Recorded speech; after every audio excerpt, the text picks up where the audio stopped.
In this video I am talking about this new full-frame autofocus lens from Viltrox, 24mm f1.8 for Sony-E mount.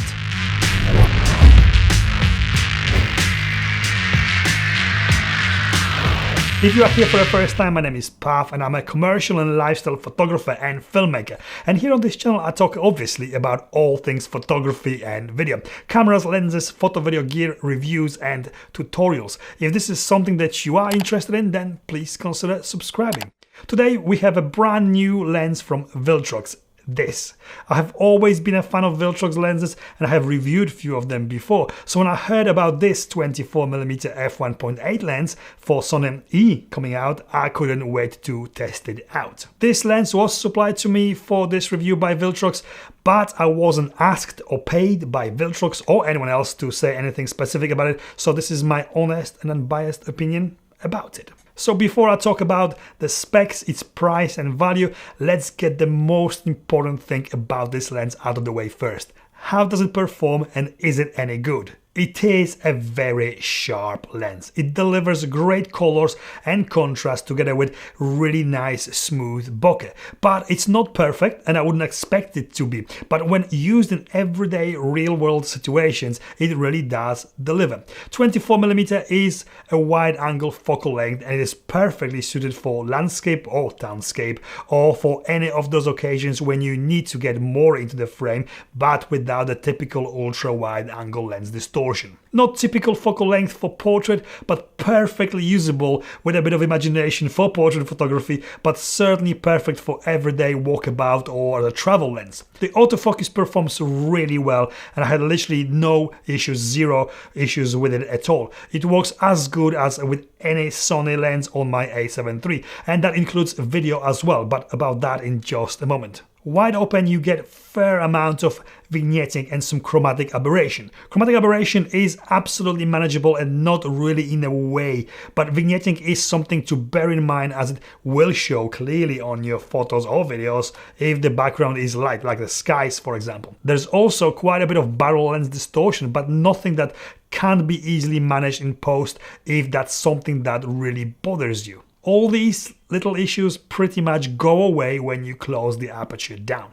Yes, it's f1.8 lens and you want to shoot f1.8, but for shooting anything close with it, minimum focusing distance is 30 centimeters by the way.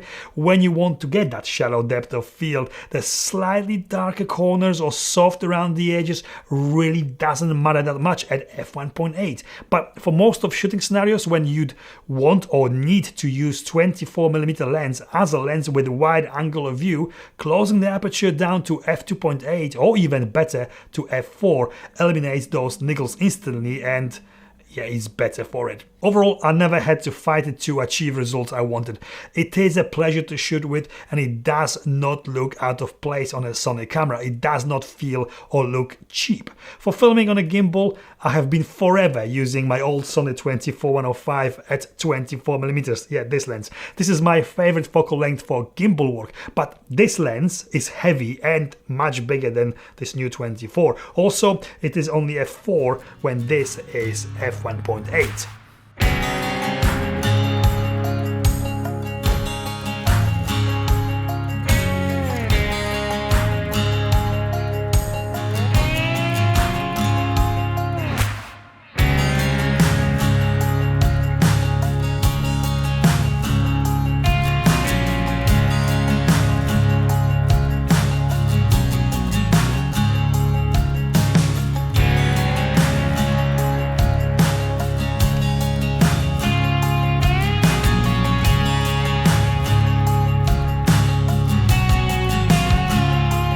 With this lens, not only you get that wide aperture and shallow depth of field, but it is also much smaller and lighter. Smaller and lighter than this and most of lenses.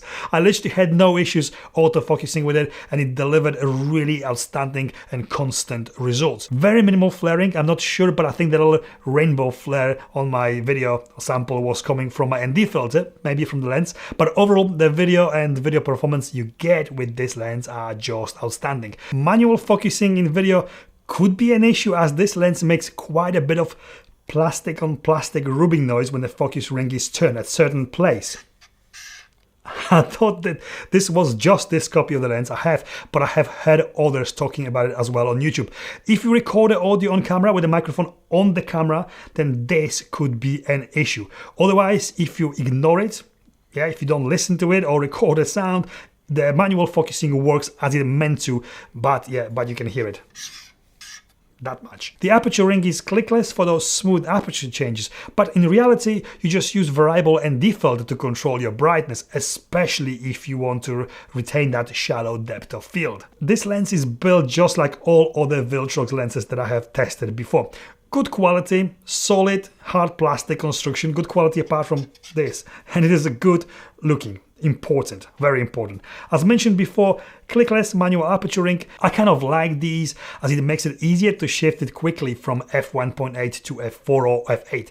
Much quicker than in traditional way through the camera. But if you prefer that, you can put the aperture ring in auto A mode and control it via the camera like any other lens. It's pretty light, weighing only 340 grams. There's no buttons or switches on the lens, 9 aperture blades with rounded diaphragm and 55mm filter thread. Fairly smooth focus ring, which makes that rubbing sound in certain places when rotated.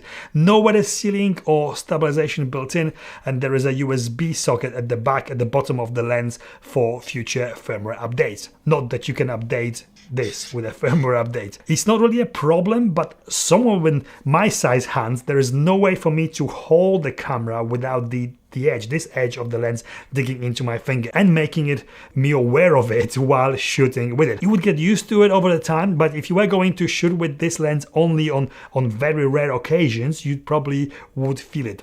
I'm still feeling it on my finger from shooting with it a couple of hours ago, yes, and I'm really whinging about it now. This lens costs $399, which is $1,000 less than Sony 24mm f1.4 G Master lens. Not that you can compare it directly, but G Master lens is the closest competition spec-wise this lens actually has. There's a lot of other 24mm options for Sony-E mount available right now, but nothing at this price range and with this wide aperture. But wide aperture is not solution to everyday photography problems or low light situation, but it certainly helps, especially when filming. If the shallow depth of field is what you need, then this is a very good choice. Considering how good and how sharp results this lens delivers are, it is a very good value for money. Few little niggles, but nothing major, combined with good-ish build quality and good price, great choice for most of Sony shooters. This is probably the biggest niggle I've got with this. Conclusion: 24mm is a great everyday walkabout lens. Great to capture wide scenes and get close enough for a decent portrait. Also perfect focal length for majority of gimbal shots and more than wide enough for handheld vlogging with solid autofocus straight out of the box. With f1.8 aperture, it could be a good choice for astrophotography as well, but bear in mind that there is some chromatic aberration wide open, like with most of lenses, especially budget ones. 24mm focal length is surely not for everyone, but if you want affordable, practical, fast, wide-angle, lightweight lens capable of delivering great results, then you should check this one out. I really recommend it. And this is it from me. I hope you liked this video, and if you did, please give me the thumbs up.